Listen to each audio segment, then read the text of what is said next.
Cameroon, Bandou, Africa, Bandou, to the world, Bandou.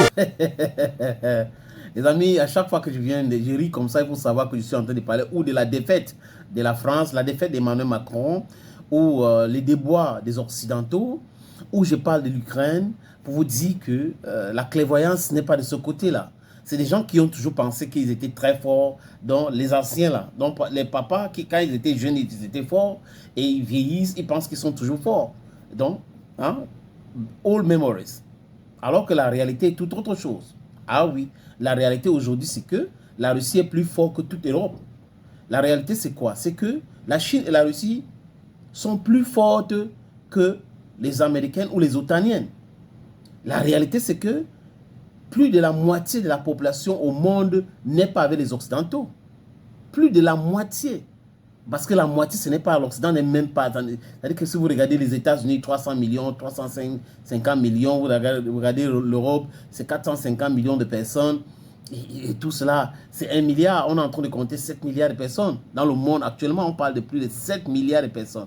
7 billion people. Donc, vous comprenez que les Occidentaux sont en train de jouer un jeu trouble, un jeu qui les dépasse déjà. Oui, le jeu là, ils nous ont obligés de comprendre avec la souffrance que non, on doit mettre un thème à cela. Ben, on peut aller compétir dans l'économie et autres. Pourquoi est-ce que vous devrez nous imposer la souffrance, l'insécurité, et vous voulez que nous acceptons cette insécurité-là, business as usual? Les amis, en tant qu'Africaine, est-ce que j'ai salué mes amis? Non, non, non, je n'ai pas encore salué les frères. Je salue tous les frères qui me regardent depuis le Bénin. Je salue encore tous les frères qui me regardent depuis la République centrafricaine, où la MINUSCA est en train de faire des bêtises là-bas. Espérons que le président Touadéra va mettre un thème à cette non-sens de sous-vol des territoires centrafricains par des drones otaniens, parce que la MINUSCA fait partie des pays de l'OTAN qui veulent déstabiliser ces pays. Je salue les amis là-bas. Je salue tous les amis qui me regardent depuis le Niger. Je salue tous les Nigériennes partout dans le monde. Je salue tous mes amis burkinabés qui sont aussi partout dans le monde et aussi au Burkina Faso. Mes amis maliennes partout dans le monde et au Mali.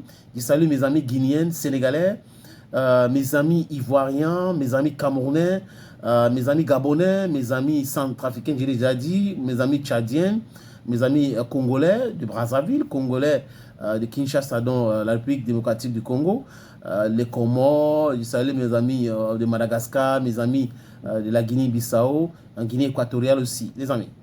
Donc, l'Ukraine aujourd'hui a un président qui ne fait que parler de Donald Trump.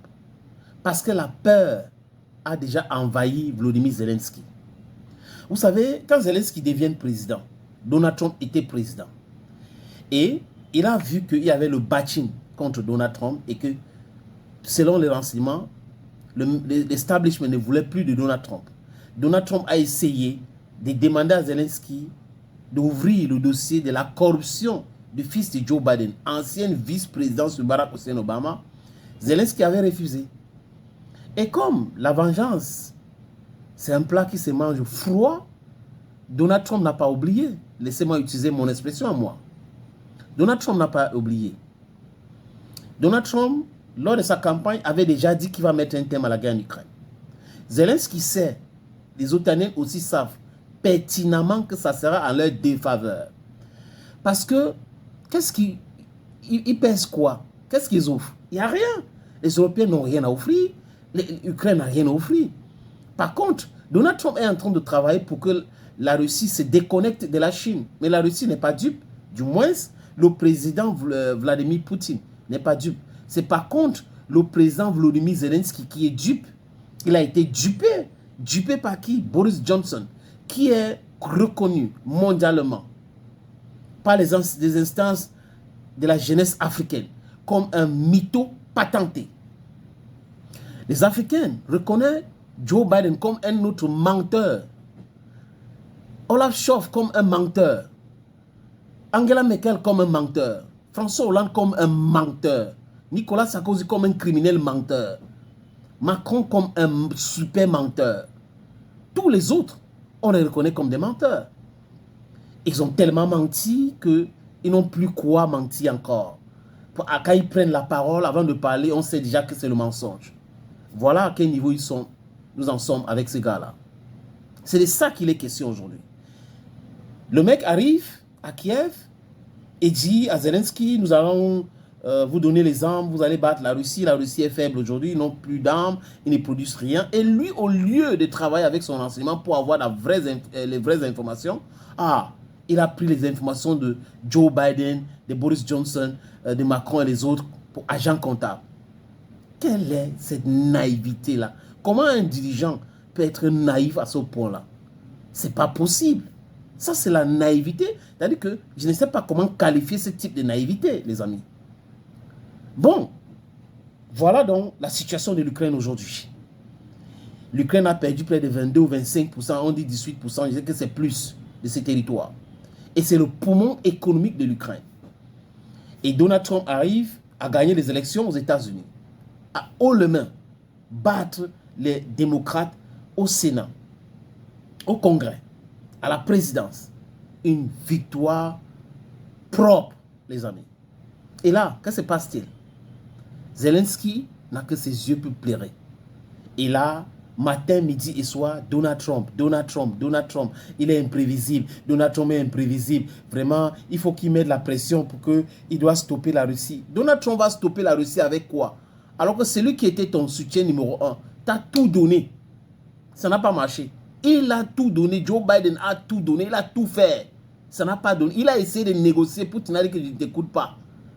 C'est de ça qu'il est question. Donc Donald Trump va venir crier quoi? Un autre arme? Oreshnik, ça te parle? Les amis, je vous suggère d'écouter Volodymyr Zelensky, qui Donald Trump est imprévisible, vraiment, il doit utiliser ça pour mettre la pression sur Vladimir Poutine pour stopper la guerre. Et il doit arrêter la Russie. Avec quoi? Avec les mains, avec les coups de poing?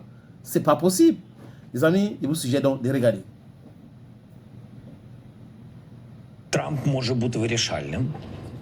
peut être décisif. Je pense que c'est la chose la plus importante pour nous. Ses qualités sont là. Il peut être décisif dans cette guerre. Il peut nous aider à arrêter Poutine. Je pense qu'il est à la fois fort et imprévisible. J'aimerais beaucoup que l'imprévisibilité du président Trump s'applique principalement à la Russie. Le président ukrainien Volodymyr Zelensky, quand quelqu'un commence à parler comme ça, il est perdu. Il a peur même pour sa propre sécurité. Il sait qu'il ne peut pas dire non à Donald Trump. Et que Donald Trump va lui lancer une bombe. C'est bon là, j'arrête tout. Même l'argent de salaire, il n'y aura pas. Je ne vais pas verser une copec chez toi et tu vas te débrouiller. Et les Européens savent. C'est pour ça qu'ils sont en train de dire que la Russie peut attaquer les pays baltes et autres. Parce qu'ils savent que Donald Trump peut dire, si vous ne voulez pas faire comme je veux, augmenter votre budget de défense, passer de 2% à 3 ou 5% de votre PIB, moi j'arrête de vous défendre et si la Russie vous attaque, c'est votre problème. C'est pour cette raison qu'ils sont paniqués. Le 20 janvier arrive, on va faire comment le 20 janvier? On n'a encore rien vu. Nous, en tant qu'Africains, ça ne nous regarde pas. Donald Trump a été élu comme président des États-Unis et on vous observe dans votre hypocrisie. En tant qu'Africains, nous voulons des gens pragmatiques. Il faut le pragmatisme dans tout ce que nous faisons. Et vous allez apprendre de l'AES et de l'Afrique. Thank you, friends. Appelez-moi désormais Sa Majesté Sénateur Cletus. Bye bye.